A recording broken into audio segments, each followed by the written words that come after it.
Coming up, it was a rough Sunday afternoon in New York City for the Orlando Magic, where they lost more than just a game. We'll go over the takeaways from the game, we'll talk about that injury, and we'll go over the box score to give it all a little bit of context. This is the Orlando Magic Nation, your source for all things Orlando Magic on YouTube. For Magic fans, by a Magic fan. I'm Edwin Valentine, and I want to thank you very much for clicking on this video and spending a little bit of time talking Magic with me. You got to do the normal YouTube things, like, share, drop a comment below, and if you want to do so, hit that subscribe so you don't miss out on any content that I produce. So we'll just jump right into it. Sunday afternoon game, 12 o'clock. That's not a normal time for basketball players to be up and getting their routine going. So we hoped that it was going to be a nice, easy game. The Magic had already won in New York City a couple weeks ago. So we were feeling okay. We've beaten the Knicks twice so far this year. So we know the matchup is pretty good. And our Knick killer of this year has been Franz Wagner. So looking at the game, 7 minutes in, he already had 7 points. He had a nice alley-oop to Wendell. So it seemed like he was pulling all the strings like it normally had been so far this year, at least in the 2 games that they've played.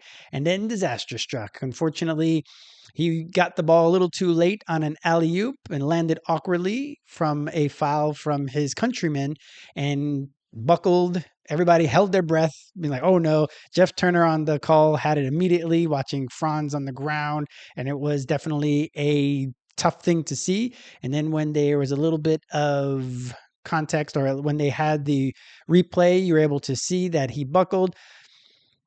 Positively, I would say it wasn't like a non-contact thing, which is always where you see an Achilles or when you see like an ACL and stuff like that. So hopefully the mechanism of injury was a hyperflexion and that his knee was bent already and he fell onto it as opposed to a hyperextension.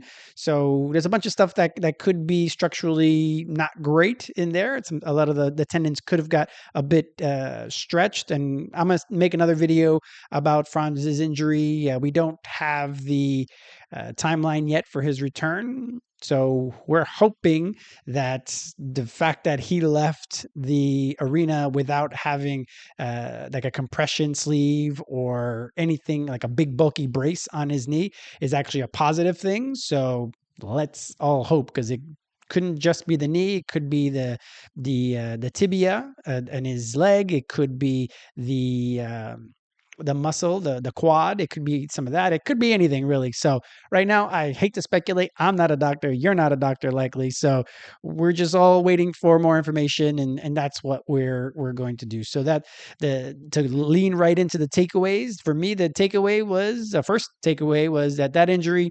You can see, just as all major injuries, when there's a guy down on the court for multiple minutes, it's definitely something that it does affect your team. You can see it. We saw it last year when Mo went out. That just stumbled the Magic for a bit. They were able to play better by the end of that game, and the same thing happened for the Magic. The Magic were able to kind of weather the storm for a little bit. They went down, but then they came back, and then by halftime they were actually leading.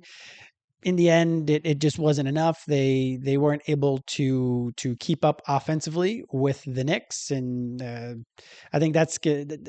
Shockingly, it was only a 106-100 score. So I really attribute that to the early start. The Knicks basically were doing mostly of everything that they wanted to do. There wasn't that much that the Magic were doing defensively necessarily to resist, other than making sure they weren't shooting too many threes. Other than that, like Jalen Brunson was Jalen Brunson. He was doing his little floppy dead fish thing that he likes to do. There's all these different, like Bridges had a pretty good game. Anunoby shot 5 of 7 from 3. So Hart was pretty good. They did pretty much everything they wanted to do. So for them to only score 106 points, I think in the end is a tribute the good that the defense of the Magic have been doing over the course of the past 12 or so games. So that at least is a bit of a positive. But the biggest takeaway, I feel, was that the Magic were, or at least Franz looked like he was going to be having another one of his Franz versus the Knicks games this year. And it's just unfortunate that the injury came when it did. Now, a second takeaway from this is again the integration of Paolo. So it's like, okay, now Franz is out, so now Paolo has to be the one to start to absorb some of that gravity again, as well as being the aggressor. And shockingly, he just hasn't been the aggressor so far. Now, I wonder if he's been listening to all the chatter and that he's a ball stop and he needs to play within the offense and all this other stuff. But good offensive players and main guys on a team, they are the offense in a lot of ways. So, yes, we have an offense, and yes, the Magic are going to need him to continue to move the ball, but he needs to be more aggressive. And I think that's been the takeaway from the first two games. I don't know if he's just trying to assimilate a little too much and try to be a little too differential, but now that Franz is going to be out for who knows how long, like the bestest case scenario is about a week or so. But if it's like an MCL sprain, that's real loose. But if not, then it's likely going to be longer. So we're going to need Paolo to be a bit more playoff Paolo, so that we're able to absorb some more of the scoring. Now, the great thing about this year is that we have Bane on the team as well. So last time when Franz went out, we didn't have Paolo and we didn't have Bane, of course. So it was just Jalen that had to take on all the offensive load. But now we have Paolo, we have Bane, and Jalen still around. So, well, hopefully, if that little tweak to his groin is nothing serious, so we have enough. That's the good thing. We have enough.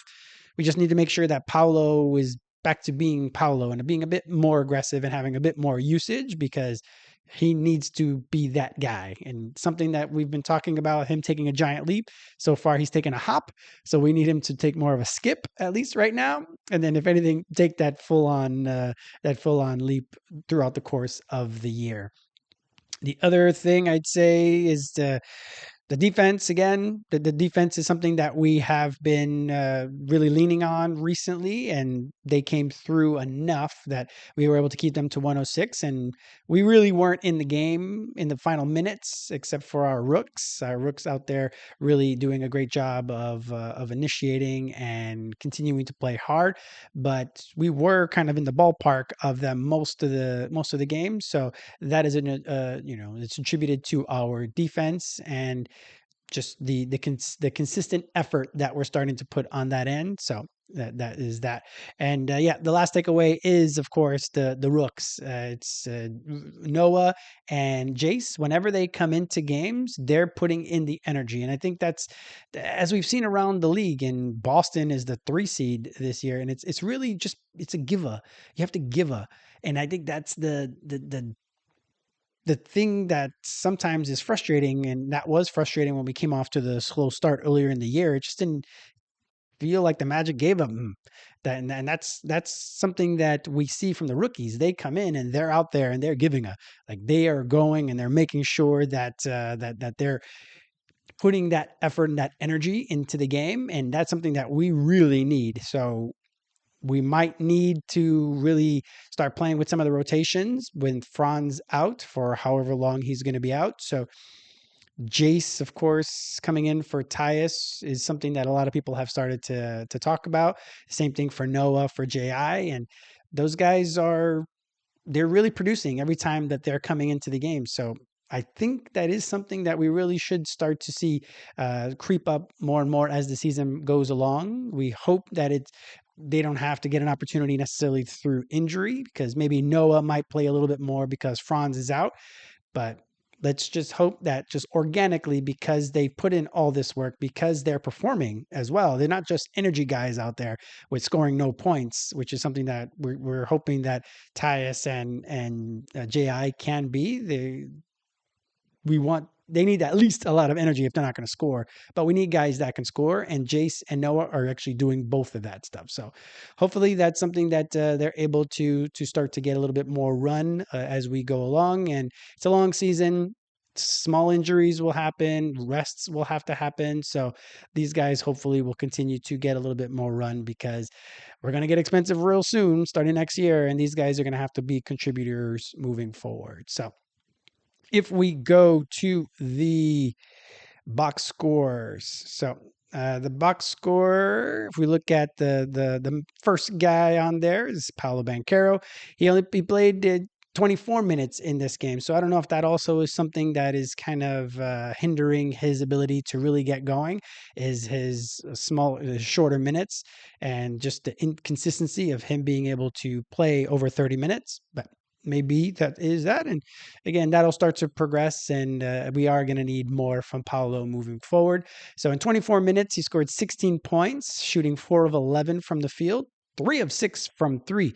So I think that was interesting. He had his first corner 3 of the season, and he's had a few opportunities at that. So he's doing a pretty good job of catching and shooting and not holding the ball as long as he has had in the past. Now, again, once in a while, him stopping the ball isn't the worst thing in the world if he has a mismatch and if he has an advantage, which he almost always has an advantage. But if he can see that he can attack quickly, and I think Desmond's impact on the team is about decisiveness. Like Desmond will catch, and if he's not going to shoot the three, which I always want him to shoot the three, he's still driving and getting to the basket. So that's hopefully something that Paolo is starting to rub off on Paolo, and he just has to be aggressive. Just go and drive, or go and catch and shoot. So that's something that at least 3 of 6 from 3 is something that's really great to see.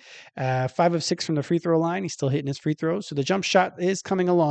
Only 1 rebound for the game, and that's something that was a big thing from the game. Obviously, we got out rebounded.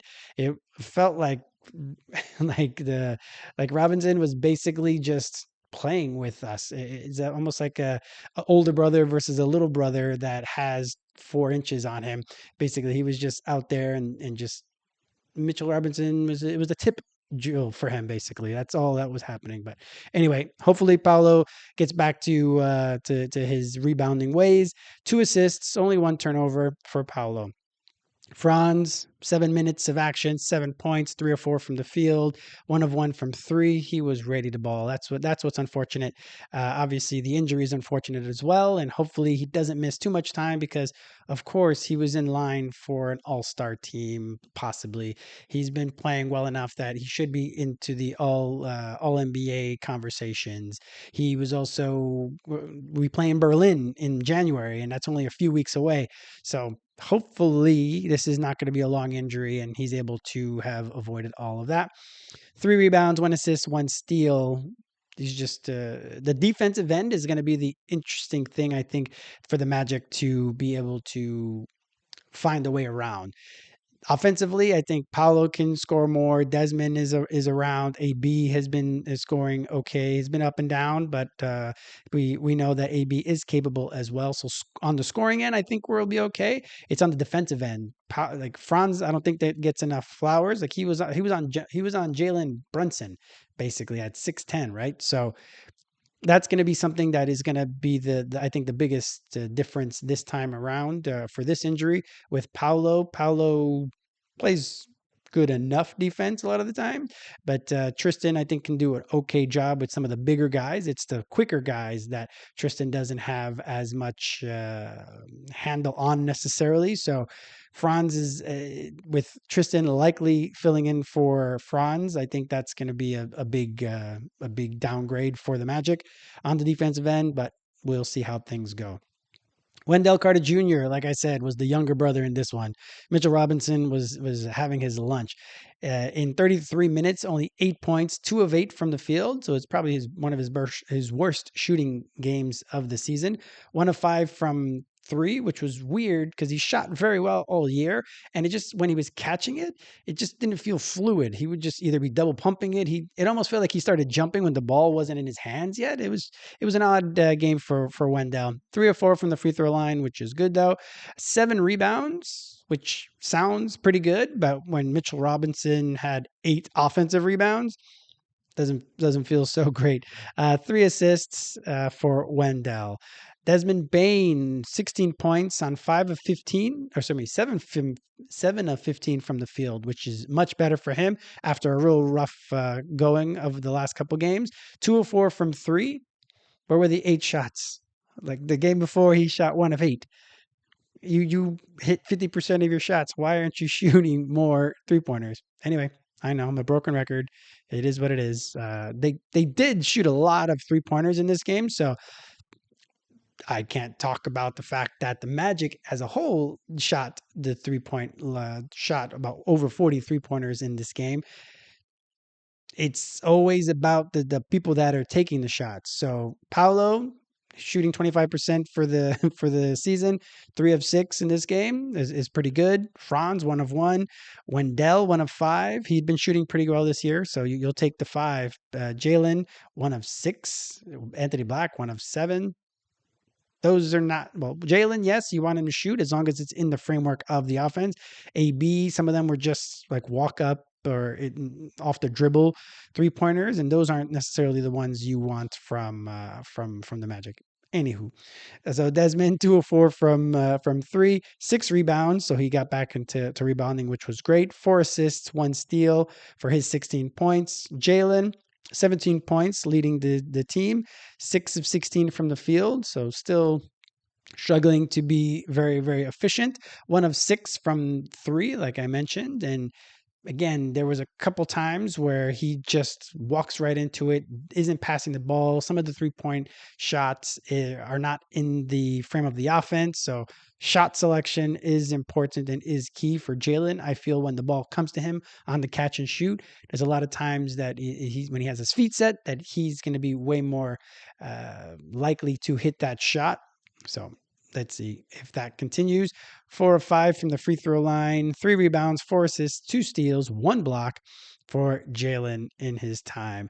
AB, 14 points, also 6 of 16 from the field, 1 of 7 from 3-point range. So again, it's great for guys to get the shots up. We do need to shoot more threes. I don't know if we need 7 from AB. I don't mind 7 from Jalen or 7 from Desmond.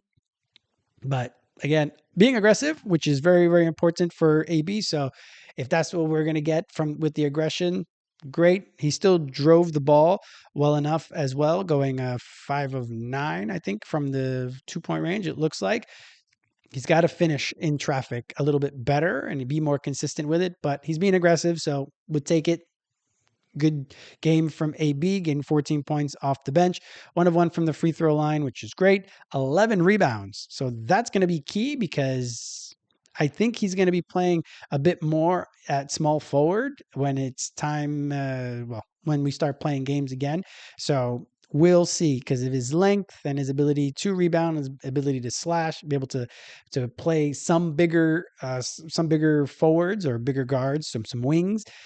We'll see. But 11 rebounds is great for AB. So AB had a really good game. 4 assists, 4 turnovers. Not the greatest. And that's why I always say we don't want him necessarily to be the main ball handler. But it was a good game overall for AB. JI 10 minutes, 1 of 1 from the field, 4 points, 2 of 4 from the free throw line, which unfortunately is actually an improvement for him recently and so far this year. 2 rebounds, 1 block, 1 turnover. So another game that came and went for him that just you don't feel the impact. Defensively, you don't feel the impact. Offensively, you just don't feel the impact. It doesn't feel like there's a lot of energy coming from him. And I think that's something that has been a bit disappointing. Because again, if you're not going to be that guy to score 10 points, you're not going to be that guy to block 5 shots, which he could be that guy. You still have to at least put the energy in there. And normally he does a pretty good job on the boards, but even this one, only 2 boards for JI. So when you look at our guards being the ones that are having the most rebounds, that obviously isn't the best case for the Orlando Magic moving forward. Poor Tristan. Tristan is having a tough go of it in the last few weeks, to be honest. If it wasn't him not even having a presence necessarily, it's him having a presence. Like I felt him in this game. You have 7 shots. That's good. Like I'd rather, again, with AB and with Tristan. AB, you want the aggression. With Tristan, you just want an imprint of some sort. So he tried, but he didn't really work out. 5 rebounds, 1 assist, 1 steal. Like he was putting in the effort. He had a team high -12 in the plus minus, but I think he's going to be so important with Franz out that he's got to keep on plugging away. Yes, he's having a bit of a struggle. The team as a whole really is struggling shooting the basketball right now, especially in the last few games. So keep on plugging. 3 3-point shots. That's good. 5 rebounds, 1 assist, 1 steal. So, from the field, no points. But Tristan, we got to keep pumping him up because we need him. There are no other guys. There isn't a Caleb Houston. There isn't a Trevelyan Queen. There isn't even a Gary Harris that could sometimes play small forward. Tristan is going to be really that guy, so we need to make sure that Tristan is feeling better about himself. So hopefully he starts to shoot a little bit better.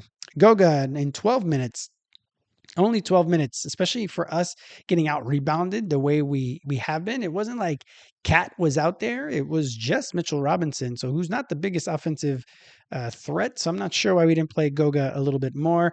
He's not playing great, but we still needed a bigger body to really compete and get those offensive rebounds or keep Mitchell Robinson off the boards. So anyway, 2 points for Goga, 1 of 1 from the field, 3 rebounds, 1 block. It's pretty much all she wrote from Goga. So it's the same thing. If you're not going to be a main offensive hub, then you have to be that guy to really put in the effort and the energy. And that's the things that have been missing, it feels like, for the Orlando Magic in those guys, from those guys, a J.I., a Goga, a Tyus. Obviously, Goga's been putting in, if we had to rank those energy-wise, it's Tyus, then Goga, then Ji. But because Tyus just really has no ability to play the defense that we need, Goga's the one that's been getting more time. So we see Goga a little bit more. Let's just hope that Goga is able to start producing at a little bit higher of a level. Tyus, 6 points on 2 of 5 from the field, 5 shots. That's good because, again, if you're not going to play the defense we need you to play, then you got to play the offense. So 2 of 4 from 3-point range, 1 rebound, 2 assists, 1 steal, 1 turnover. Noah Penda. So I think this is where we look at the guys, Noah, Jet, and Jace. Those are the end of the bench guys, right? Those are not including our two-way guys. Those are the end of our bench guys. And every time they come in, they're putting in the effort and they're putting in the enthusiasm and energy. Those are all E words that the triple E's that they need to, that every player needs to have, especially if you're not getting a lot of run. You have to put in that effort to continue to show the coaching staff, like, hey, you put me in the game, I'm going to give you a +6 with 2 points, 4 rebounds, 2 assists, 1 of 2 from the field. And that's what Noah was for his 2 points. Noah, I think, is kind of a bit of a tweener when it comes to the forward position. So we're going to see if maybe Noah starts to get a little bit more run at small forward as well. I'm going to do a video about Franz's injury and what's going to come next and who's going to likely get a little bit more playing time. So we'll go deep into the numbers of the few possessions of other guys as the small forward. And Noah will be likely getting some run, you would hope, because of all the positives that he's been producing so far. Another one of those guys is Jet, and in his 5 minutes, no points, 0 of 2 from the field, 0 of 2 from 3. Jet is not shy to get them shots up, and again, we're going to need a bit more offense from everyone, a couple points here and there from everyone to account for the team leading 23 points per game from Franz. So Jet might have to be part of that as well. He ended up with 1 rebound. That's about it. But he's not as impactful, or has not been as impactful whenever he gets his minutes other than the Boston game, as Noah and Jace. They've been more consistent in producing when they come into the game. So Jace, in his 5 minutes, 3 of 6 from the field, 8 points, 1 of 3 from 3, 1 of 2 from the free throw line, 1 rebound, 1 steal, putting in that effort. Again, if Jace is going to be putting in just as much effort and has the ability, because he's a bit quicker and because he's a bit thicker. No offense, not fashioning anybody, but his frame is thicker than Tyus's. I don't feel like he's going to get as abused as much. Like, he's built a little bit more like Brunson, and He's lefty. He does that. Let's just hope that he doesn't do all the flopping junk that Jalen Brunson does. But either way, Jace has been able to perform pretty well. Hopefully he starts again to continue to chip at Tyus's heels and chip in some of the minutes that Tyus has been getting that could start to go to Jace. So overall, bad shooting game. As I mentioned, the Magic have really struggled shooting the basketball in the last few games. 38% from the field overall, 28% from three. We ended up making more 3-pointers than they did because we shot more. And again, that's the math that sometimes we have to account for. 42 3-pointers feels like a lot, especially again with for the people that took 3-point shots. AB 7 3-point shots, unless he's rolling. I don't know if we want that, but again, sometimes it is what it is. We had to play that way just from the way they were playing us. It would be great for us to be a little bit more aggressive and just take it to the other team and going into the paint as much as possible to then generate open 3-pointers. But the Magic had plenty of open 3-pointers and they missed them in this game. And we've been better than we were last year in shooting a lot of those open 3-pointers. So that's 38% for overall, 28% from three, 67% from the free throw line. Also not going to get it done. 17 offensive rebounds. That's a good thing. So we were getting our offensive rebounds as well, but it just felt like we were just getting manhandled on their offensive rebounds. We only had 20 or 31 defensive rebounds, and I think that's the part that really started to get frustrating. I'm sure for the Magic guys as well, just getting out there.